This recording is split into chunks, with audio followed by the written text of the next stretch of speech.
Di awal film, sebanyak 4 orang dokter yang bertugas di kamp Kashmir telah disandra oleh seorang teroris yang tak dikenal. Pemerintah India kemudian merespon kejadian itu dengan mengirimkan tim pasukan khusus untuk melakukan operasi penyelamatan. Pasukan itu sendiri terdiri dari prajurit-prajurit terbaik dengan keterampilan yang sangat luar biasa dan sangat hebat. Pasukan itu dipimpin oleh Kapten Ram. Semua teroris yang ada di sana berhasil dilumpuhkan dengan senyap oleh anggota Kapten Ram. Ketua teroris yang mengetahui hal itu kemudian menangkap seorang dokter untuk dijadikan sandera. Tapi dengan ketenangan dan kejeniusannya Ram, dia berhasil menyelamatkan dokter tersebut. Nandini adalah dokter yang disandera tadi. Dia terpelongo melihat kehebatan Ram dalam menyelamatkan dirinya. Ram kemudian membakar markas teroris itu sebelum pergi dari sana. Nandini mulai jatuh cinta setelah melihat kehebatan si Ram. Dia lalu mengajak Ram ketemu dan mengungkapkan perasaannya di hadapan semua orang. Tapi sayang, Ram yang kaku dalam dunia percintaan tak terlalu menganggap serius cintanya Nandini. Malahan ketika Nandini mengungkapkan cintanya, Ram malah meminta Nandini untuk bisa menyanyikan lagu kebangsaan India. Tapi karena gugup, Nandini tak mampu menyanyikan lagu itu sehingga selesai. Mataram. Semua teman-teman Ram yang ada di sana benar-benar yakin bahwa Nandini memang mencintai Ram. Bahkan sebuah surat yang datang untuk Ram pun mereka anggap adalah surat cinta dari Nandini. Tapi ketika Ram membuka dan membaca surat tersebut, tiba-tiba saja tangannya langsung gemetaran. Badannya menjadi lemas hingga membuat Ram jatuh berlutut. Ternyata isi surat itu bukanlah surat cinta dari Nandini, melainkan surat yang berisi tentang kematian kakaknya Ram yang bernama Satya Murti. Ram sangat terpukul atas kematian kakaknya itu. Dulu Ram dan kakaknya hanya hidup berdua saja. Kedua orang tua mereka pergi tak tahu kemana. Kakaknya Ram yaitu Satya bekerja dengan sangat keras untuk menghidupi Ram. Berkat kerja keras itu mereka berhasil mendapatkan pendidikan yang layak. Oleh karena itulah Ram sangat menyayangi sang kakak tercintanya. Ram lalu pulang ke rumah kakaknya yang ada di Bangalore. Sesampainya di sana, Ram langsung disambut dengan isak tangis dari Ritu, keponakan dan juga istri kakaknya yang bernama Anuradha. Singkat cerita, proses pengkremasan telah selesai. Kakak laki-laki dari Anuradha yaitu ACP Srinivas yang mengatakan kepada Ram bahwa Satya tewas karena bunuh diri. Dia mengakhiri hidupnya dengan cara gantung diri. Saya ikut menyelidiki kasus kematian ini. Kasus kemudian ditutup dengan dakwaan Satya tewas memang murni bunuh diri. Tapi Ram jelas saja membantah pernyataan itu. Dia sangat mengenal kakaknya. Satya bukanlah seorang pecundang yang akan mati dengan cara seperti itu. Ram lalu meminta ACP Srinivas untuk menceritakan kronologinya. Saat itu Satya Murti yang merupakan pejabat IS baru saja diangkat menjadi wakil kolektor atau DC dalam menjalankan tugas. Satya sama sekali tidak pernah tebang pilih kepada siapa saja. Jika itu adalah bangunan yang ilegal, maka Satya akan merobohkannya. Termasuk juga dengan salah satu bangunan milik wakil rakyat, yaitu MLA yang bernama Srinivas. Ia hancurkan Satya dengan gagah berani. Bahkan Srinivas sempat menghalangi proses penggusuran dan melawan petugas pun sempat dipenjarakan oleh Satya. Tapi tak lama kemudian, Srinivas telah keluar dari penjara. Dia langsung pergi ke rumah Satya dan membawa dendam. Namun karena Satya tidak ada di rumah, Srinivas hanya mengobrak-abrik barang-barang miliknya hingga banyak yang hancur. Beberapa waktu kemudian Satya pun kembali ke rumah. Dia melihat kekacauan yang telah disebabkan oleh Srinivas. Satya tentu saja marah dan langsung pergi menemui Srinivas dan menodongkan senjatanya. Beberapa hari kemudian Srinivas ditemukan tewas. Satya kemudian ditangkap oleh pihak kepolisian karena diduga merupakan pelaku pembunuhan. Beruntung bagi Satya karena kakak iparnya yaitu ACP Pratap berhasil membebaskannya dengan jaminan. Tapi hal yang mengejutkan tiba-tiba terjadi. Keesokan harinya Satya Murti telah ditemukan tewas gantung diri di dalam kamarnya. Hal itu diketahui dari istri Satya yang hendak mengantar kopi ke kamar Satya. Polisi lalu menggelar penyelidikan. Tapi mereka tak menemukan hal-hal yang mencurigakan sehingga kasus ditutup dengan kasus bunuh diri biasa. Ram tentu saja tak mempercayai hal itu. Dia mulai bergerak sendiri untuk membaca semua berkas penyelidikan kematian sang kakak. Laporan hasil autopsi juga dibaca. Ram menemukan banyak kejanggalan di sana. Untuk menguatkan penyelidikannya, Ram kembali ke rumah dan langsung memeriksa kamar Satya. Lagi dan lagi, Ram menemukan banyak kejanggalan mulai dari bau ganja yang ada di jendela.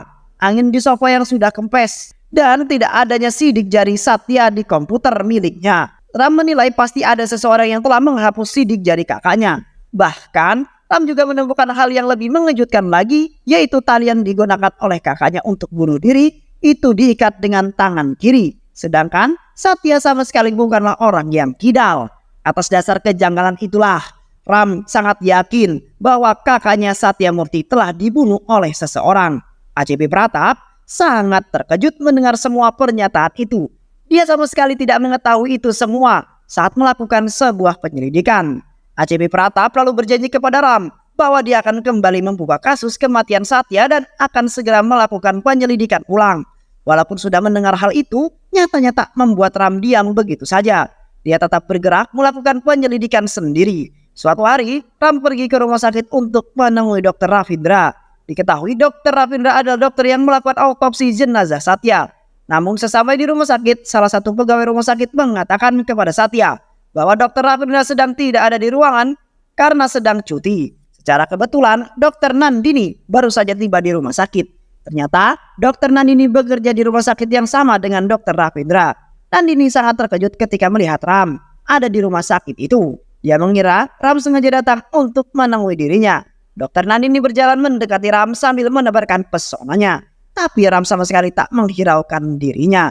Ram menjelaskan bahwa maksud kedatangannya kemari hanya untuk menemui Dr. Ravindra. Tapi Dr. Ravindra tidak ada di rumah sakit karena sedang cuti. Kamu mencari Dr. Ravindra?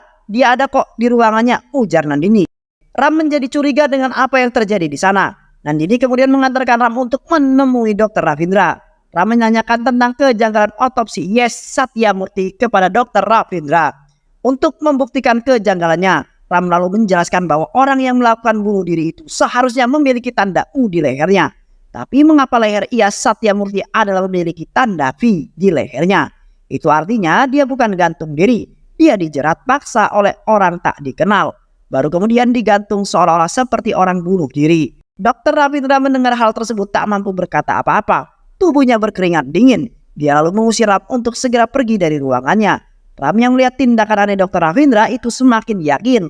Pasti ada sesuatu konspirasi besar di balik kematian kakaknya tercinta. Ram kemudian kembali ke rumah. Dia menanyakan kepada Anuradha, kakak iparnya, tentang keseharian Satya sebelum meninggal dunia. Anuradha menjelaskan kepada Ram bahwa beberapa hari sebelum kematiannya, Satya terlihat sedang gelisah karena masalah yang dialaminya. Kegelisahan itu memuncak ketika Satya mengetahui supir pribadi dan keluarganya tewas karena bunuh diri. Sang sopir dan keluarganya mau tidak mau harus melakukan itu karena tak sanggup lagi membeli obat untuk anaknya yang diketahui mengidap penyakit kanker. Satya berusaha sekuat tenaga untuk menyelidiki penyakit kanker itu. Dia mencari solusi agar tidak ada lagi orang yang bernasib sama. Dan itulah awal dari Satya berselisih dengan salah satu MLA bernama Srinivas. Setelah peristiwa tewasnya Srinivas, Satya kemudian ditangkap karena diduga merupakan pelaku pembunuhan Srinivas. Tapi setelah bebas, Satya mengatakan kepada Anuradha bahwa dirinya tidak pernah menghabisi Srinivas. Itulah saat terakhir Satya menjalani kesehariannya sebelum ditemukan tewas gantung diri keesokan harinya. Atas keterangan dari Anuradha, Ram kembali bergerak melakukan penyelidikan. Tapi sayang dia di sana sama sekali tak menemukan satu petunjuk apapun. Sementara itu di kantor kepolisian, seluruh pembunuh bertangan kidal dipanggil polisi untuk diinterogasi. Tapi dari sekian banyak orang, hanya ada satu orang yang tidak diinterogasi. Orang itu adalah Fayaz. Fayaz tidak diinterogasi karena tidak memenuhi panggilan polisi. Ram yang mengetahui hal tersebut langsung bergerak untuk menemui Fayaz. Ram sangat yakin bahwa Fayaz adalah orang yang membunuh Satya. Dia meyakini hal tersebut setelah melihat bentuk tubuh dan reaksi dari Fayaz. Ram ingin berbicara baik-baik kepada Fayaz, tapi geng Fayaz malah menyerang Ram. Ram mengajar semua anak buah Fayaz dengan sangat mudah. Fayaz yang melihat keganasan Ram kemudian lari untuk menyelamatkan diri. Ram berusaha untuk mengejar Fayaz, tapi tiba-tiba sebuah mobil datang menabrak Ram. Ram gagal mengejar Fayaz maupun mobil itu. Di sisi lain, Fayaz yang sudah aman dari kejaran Ram kemudian ditangkap dan dihabisi oleh seseorang yang bernama Kabir. Lantaran dia sudah dicurigai terlibat dalam kasus kematian Satya. Keesokan harinya, Ram mengetahui bahwa Fayaz telah tewas dibunuh. Tewasnya Fayaz membuat Ram harus memikirkan cara lain untuk mencari petunjuk pembunuhan kakaknya. Ram lalu mencoba untuk mengingat wajah dari orang yang menabrak dirinya. Ram lalu melukis wajah orang itu beserta logo yang ada di bajunya. Logo itu adalah logo yang sangat asing di mata Ram. Bahkan Google pun tak mengetahui logo itu. Tapi untungnya Nandini mengetahui logo itu. Dia pernah melihat logo itu di sekitar rumahnya. Ram yang mendengarnya jadi sangat bersemangat. Bahkan di malam itu juga, Ram meminta Nandini untuk mengantarnya ke lokasi logo itu berada. Ternyata logo itu adalah logo yang digunakan oleh sebuah tempat fitness. Diketahui selain ada di daerah ini, ternyata ada tempat fitness lain yang juga menggunakan logo itu. Di sisi lain, upaya untuk mengungkapkan kasus kematian Satya membuat Nandini jadi semakin dekat dengan Ram. Ram sangat menyadari perasaan Nandini, tapi agar Nandini tidak kenapa-napa, Ram meminta agar Nandini mencintai laki-laki lain saja. Berada di sisi Ram sama saja dengan berada di sisi mara bahaya. Permintaan Ram itu ditolak oleh Nandini mentah-mentah. Dia tak ingin mencintai laki-laki lain, dia hanya ingin mencintai Ram dan tetap berada di sisinya. Keesokan harinya Ram bersama Nandini akan berpencar untuk menyelidiki tempat fitness yang ada di lokasi yang berbeda. Untuk berjaga-jaga, Ram sudah memasang GPS di HP Nandini. Mereka berdua pun pergi untuk menjalankan tugasnya masing-masing. Tak lama kemudian, orang yang dicari Nandini datang juga ke tempat fitness. Namanya adalah Anil. Nandini terus mengikuti Anil hingga masuk ke dalam tempat fitness. Ternyata Anil adalah instruktur gym di tempat itu. Nandini lalu menghubungi Ram dan memintanya untuk segera datang kemari. Tapi tak lama kemudian Anil pergi ke tempat fitness itu. Anil mengetahui bahwa dirinya sedang diikuti oleh Nandini. Dia lalu menghubungi teman-temannya dan meminta mereka untuk segera berkumpul di pabrik. Di sisi lain, Ram terus mengikuti Nandini berdasarkan petunjuk GPS-nya. Nandini terus mengikuti Anil hingga masuk ke dalam pabrik. Di sana Nandini sudah disambut dengan para preman yang sudah menunggu. Beruntung, Ram datang di waktu yang tepat. Ram menghajar semua preman-preman di sana dengan gagah berani. Keganasan Ram membuat nyali Anil menciut. Dia kabur dari sana untuk menyelamatkan diri. Ram mengejar Anil hingga terpojok. Anil mohon kepada Ram agar dia diselamatkan. Anil tidak mampu mengatakan informasi yang diinginkan Ram. Karena bila dia mengatakannya, keluarga Anil pasti akan dihabisi. Anil menjadi sangat frustasi. Dia akhirnya lebih memilih untuk mengakhiri hidupnya sendiri dengan cara melompat dari atas gedung. Ram turun ke bawah dan hanya bisa mengambil ponsel milik Anil. Ram menghubungi salah satu anak buahnya di tentara yaitu Ranvir. Ram meminta Ranvir untuk melacak semua nomor telepon yang sering dihubungi Anil. Tak perlu waktu yang lama bagi Ranvir untuk mengetahui identitas orang yang menghubungi Anil. Ternyata orang itu adalah Anjanapa yang merupakan seorang menteri. Ram yakin bahwa Anjanapa terlibat dalam kasus kematian Satya. Terlihat Anjanapa yang sedang berbicara dengan seseorang di ruangan. Tapi Ram tidak menembak Anjanapa. Dia hanya menembak cangkir yang ada di sana. Dar, Anjanapa shock melihat hal itu. Dia jadi semakin takut ketika Ram mengancam dirinya. Hei Anjanapa, aku adalah adik IAS Satya Murti. Aku akan membalas kematiannya. Aku bisa saja membunuhmu saat ini juga. Tapi kali ini aku hanya datang untuk memperingatimu, ujar Ram. Ram sengaja tidak menghabisi Anjanapa karena dia belum memiliki cukup bukti. Ram terus menyelidiki siapa-siapa yang terlibat dalam kasus ini. Apa motifnya dan mengapa mereka menghabisi kakaknya Satya. Di sisi lain, ancaman yang diberikan Ram sangatlah efektif. Anjanapa yang ketakutan kemudian menghubungi rekannya yang bernama Amrut Sas. Dia menceritakan semua yang terjadi kepada Amrut, bagaimana Ram adik dari IAS Satya Murti bisa dengan mudah mengancam dirinya. Dia bisa saja membunuhku saat ini juga, ujar Anjanapa. Usut punya usut, ternyata Amrut Sah adalah ketua asosiasi pengusaha farmasi yang ada di India. Walaupun sudah mendengar tentang kengerian Ram dari Anjanapa, tapi Amrut Sah tak terlalu menganggap perkataan itu dengan sangat serius. Tenang saja Anjanapa, aku akan segera membereskan ancaman tersebut. Amrut Sah kemudian mengirimkan Kabir utusannya untuk menghabisi Ram. Kabir terus mengikuti Ram. Di sisi lain, Amrut Sah kini menyadari betapa berbahaya Ram tersebut. Setelah melakukan penyelidikan, dia mengetahui bahwa Ram yang dimaksud oleh Anjanapa adalah Kapten Ram, ketua dari pasukan khusus. Amrut Sah kemudian mengatakan kepada Anjanapa, Kapten Ram bisa saja menghabisi Kabir dengan sangat mudah. Kabir bukanlah orang yang setimpal dengannya. Alasan Kabir masih hidup sampai sekarang pasti karena dia ingin menemukan cukup bukti dan mengetahui siapa saja yang terlibat dalam kasus pembunuhan Satya. Amrut Sah kini menjadi panik. Dia segera menelpon Kabir dan memintanya untuk segera pergi dari sana. Apa yang ditakutkan oleh Amrut Sah menjadi kenyataan. Kabir telah melakukan kesalahan besar karena telah berani-beraninya membuntuti Ram. Kini Ram telah mengetahui identitas Kabir. Jika dulu Kabir membuntuti Ram untuk dihabisi, sekarang giliran Ram yang bergerak membunuh Kabir. Kabir terus berlari menghindari kejaran Ram. Tapi Ram tentu saja lebih ahli dalam kejar-kejaran, bro. Ram berhasil menangkap Kabir. Kabir diikat dan disandra di dalam sebuah bangunan. Ram mengancam Kabir untuk segera buka mulut. Tapi Kabir sama sekali tak takut dengan ancaman Ram.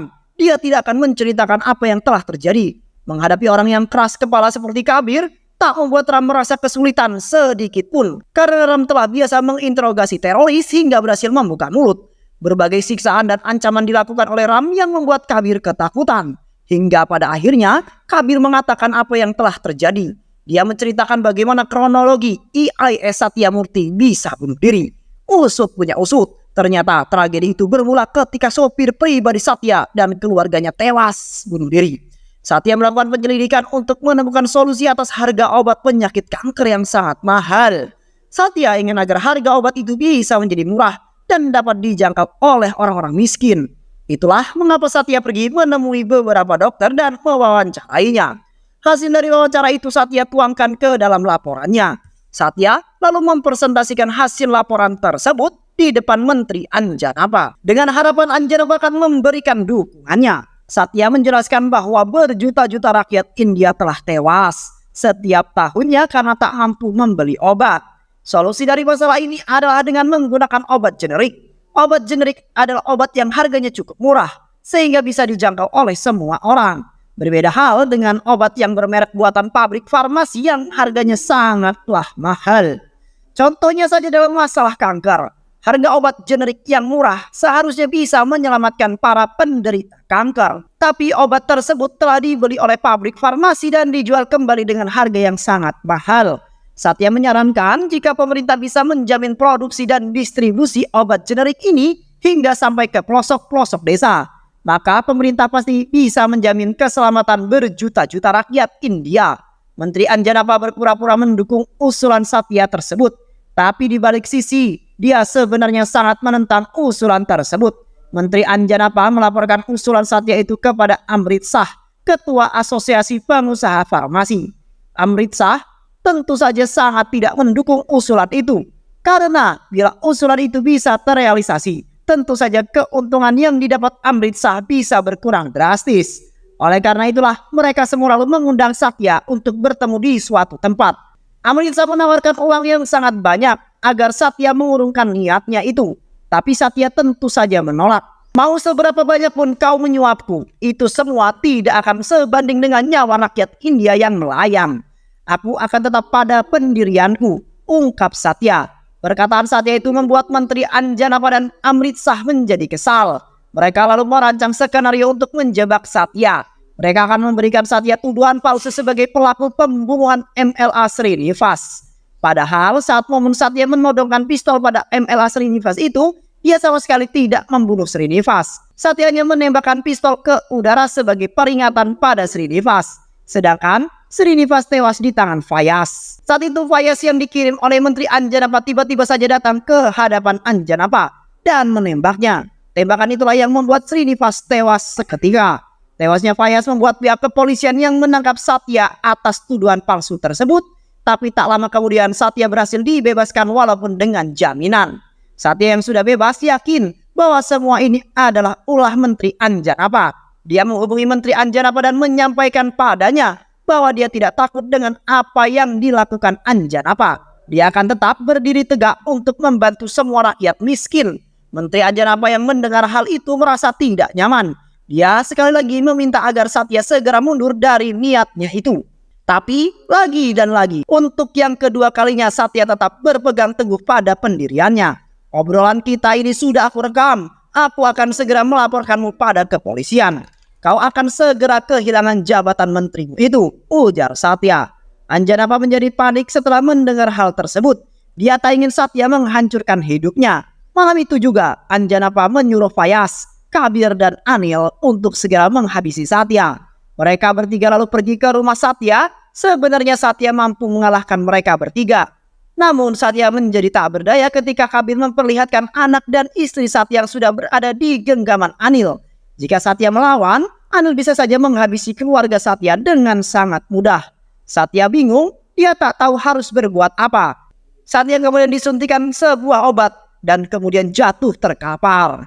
Satya yang sedang sekarat itu kemudian mengatakan kepada mereka bahwa program ini akan tetap berlanjut. Kematianku bukanlah apa-apa. Adikku Ram akan segera datang memburu kalian semua. Dia juga akan melanjutkan programku ini, ujar Satya. Ram langsung menangis setelah mendengar kata-kata terakhir dari kakaknya itu. Ia sama sekali tak menyangka bahwa kakaknya akan mengharapkan dirinya untuk menyelesaikan apa yang telah dia mulai. Ram menjadi sangat murka. Mereka telah membuat kesalahan fatal karena telah menghabisi Satya. Ram dengan amarahnya langsung pergi menemui Menteri Anjanapa. Dia menerobos masuk, semua orang yang menghalingnya langsung dilibas. Ram mengatakan kepada Anjanapa dan juga Amrutsha bahwa kalian telah melakukan dua kesalahan. Kesalahan yang pertama adalah kalian telah mengkhianati negara. Dan kesalahan yang kedua karena kalian telah berani membunuh Satya, kakak dari Kapten Ram, pemimpin pasukan khusus. Aku akan menghukum kalian dan hukumannya yang pantas bagi kalian adalah kematian. Aku akan menghabisi kalian dengan cara yang sangat menyakitkan, ujar Ram. Kemudian pergi dari sana. Ram sengaja tidak menghabisi mereka karena Ram belum memiliki bukti. Dia juga ingin mewujudkan keinginan kakaknya untuk bisa merealisasikan program obat generik. Ancaman dari Ram itu ternyata tak membuat nyali Anjanapa dan Amrutsha menciut. Mereka menculik Anuradha, istri Satya dan juga Ritu anaknya. Jika Anuradha ingin anaknya selamat, maka segera serahkan nyawa Ram pada mereka. Mereka akan menukarkan nyawa Ram dengan nyawa Ritu. Anuradha lalu dibebaskan. Ram yang melihat kakak iparnya menangis itu tentu saja bingung. Dia lalu bertanya pada kakaknya apa yang sedang terjadi. Anuradha menceritakan semuanya bahwa dia dan Ritu sempat diculik oleh Menteri Anjanapa. Anjanapa mengatakan jika Anuradha ingin nyawa Ritu selamat, maka dia harus menyerahkan nyawa Ram sebagai gantinya. Setelah mendengar hal itu, Ram dengan sukarela akan menyerahkan nyawanya demi keselamatan Ritu. Saya adalah tentara yang melindungi perbatasan. Saya selalu sedia jika sewaktu-waktu negara membutuhkan nyawa saya. Jika saya saja bersedia mengorbankan nyawa saya untuk negara, maka saya akan dengan ikhlas mengorbankan nyawa saya untuk melindungi keluarga, ujar Ram. Tak lama kemudian Anjanapa dan anak buahnya datang untuk menjemput Ram. Ram diminta untuk menyerahkan dirinya bersama laporan-laporan dan proyek milik kakaknya. Tapi di tengah obrolan mereka tiba-tiba saja pihak kepolisian datang menemui Ram. Mereka mengatakan bahwa Ram akan ditangkap karena melakukan pelanggaran disiplin pada pihak militer. Ram akan segera diserahkan kepada pihak militer untuk segera diadili dengan hukuman militer. Anjanapa tak mampu berbuat banyak. Dia hanya bisa menyaksikan Ram yang dibawa oleh pihak kepolisian. Di kantor polisi, para tentara datang dan membawa Ram ke pengadilan militer. Namun di tengah jalan, ternyata mereka sengaja melakukan itu semua untuk menyelamatkan Ram. Atasan Ram yang ada di militer sudah mengetahui masalah yang menimpa Ram. Bahkan atasannya itu menyebut bahwa pihak militer ada di sisi Ram untuk membantu. Ritu juga akan segera diselamatkan. Ram diminta untuk fokus saja menyelesaikan masalahnya dengan Menteri Anjanapa dan juga Amrutsha. Pergerakan pihak militer benar-benar tidak terendus oleh musuh Ram. Tak lama kemudian, Anjanapa kembali menghubungi Ram. Dia meminta agar Ram menyerahkan dirinya bersama Kabir. Mereka akan bertemu di sebuah pelabuhan. Ram tanpa banyak basa-basi langsung datang menemui permintaan Anjanapa. Kabir kemudian diserahkan tapi malang. Bagi Kabir, dia yang sudah bebas langsung dihabisi oleh Amrutsha karena telah membocorkan informasi kepada Ram. Untuk menyelamatkan Ritu, Ram membuang senjata yang dibawanya dan juga mengemis kepada Anjanapa untuk segera membebaskan Ritu. Anjanapa dan Amrutsha mengira bahwa Ram sudah menyerah. Mereka lalu menghajar Ram dengan sesuka hati. Berkali-kali Ram dipukul dan disiksa. Tapi Ram tak kunjung melawan. Hei jagoan, ada apa hah? Kenapa sekarang kau kelihatan seperti orang lemah? Bukannya kau itu bisa menghajar kami semua? Di mana keganasanmu yang dulu itu pergi? Jika kau terus begini, maka kau akan mati seperti kakakmu itu. Dia tak mengakhiri hidupnya sendiri, tapi kamilah yang menghabisinya. Bisa-bisanya dia bermimpi untuk menyelamatkan banyak rakyat dengan obat generiknya itu, ujar Anjanapa meremehkan Ram. Ternyata Ram sengaja tidak melawan untuk mengumpulkan bukti. Percakapan Anjanapa dan Amrutsha itu telah direkam melalui kancing kamera yang ada di bajunya. Anjanapa yang bodoh benar-benar tidak mengetahui hal tersebut. Karena sudah bosan menyiksa Ram, Anjanapa dan Amrutsha kemudian pergi dari sana. Mereka meminta anak buahnya untuk segera menghabisi Ram. Di saat itulah Ram kemudian bangkit dan dengan mudah mengalahkan semua anak buah Anjanapa. Tak lama kemudian, Anjanapa menghubungi anak buahnya melalui hati. Tapi dia sangat terkejut ketika hal itu malah dijawab oleh Ram. Mereka seketika itu juga langsung kembali ke tempat Ram. Sesamanya di sana, Anjanaba dan juga Amrutsah langsung tercengang melihat Ram yang sudah duduk di atas tumpukan anak buahnya. Ram lalu menjelaskan kepada mereka bahwa dia tadi sengaja tidak melawan karena sedang merekam kedok bodoh mereka pada seluruh masyarakat India. Ternyata rekaman itu sudah dipublikasikan oleh Ram dan banyak media yang menyiarkan ulang rekaman itu. Semua masyarakat di India telah mengetahui fakta yang sebenarnya. Nama baik dari Menteri Anjanaba dan Amrutsah telah rusak dan hancur. Ram juga menjelaskan bahwa sebenarnya dia sama sekali tak mengkhawatirkan Ritu, karena Ritu telah ditangani oleh pihak militer. Coba saja hubungi anak buahmu yang ada di sana. Mereka pasti tidak akan menjawab, ujar Ram. Dan benar saja, ketika Amrutsah menghubungi anak buah mereka semua, sekali lagi tidak menjawab panggilan Amrutsah. Sekarang keadaan berbalik 360 derajat.